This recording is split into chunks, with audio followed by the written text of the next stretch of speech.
Hi అండి, నమస్తే. ఈరోజు మనం మిగిలిన అన్నంతో మొక్కలకి బలాన్ని ఇచ్చే మంచి ఫర్టిలైజర్ తయారు చేసుకుందామండి.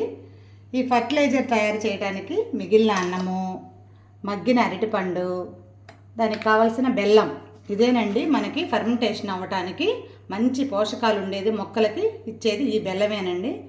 ఈ మూడింటిని కలిపి మనం ఫర్మెంటేషన్ చేద్దామని. చూడండి, ఈ మిగిలిన అన్నాన్ని ఇట్లా కొంచెం వాటర్ తీసుకొని వాటర్లో వేసేసి ఇలా చేసుకోవాలండి.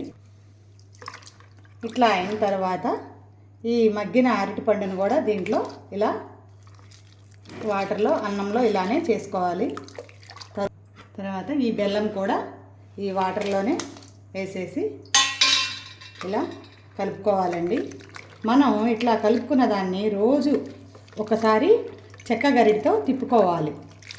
చెక్క గరిటతో తిప్పుకున్నాక ఇదిగోండి, ఇలా మూడింటిని కలుపుకున్నాక ఈ చెక్క గరిటతో రోజుకొకసారి మనం తిప్పుకొని తర్వాత దీనికి గాలాడకుండా ఒక క్లాత్ని ఇలా కప్పుంచాలండి. ఈ క్లాత్ని కప్పుంచి 5 డేస్ తర్వాత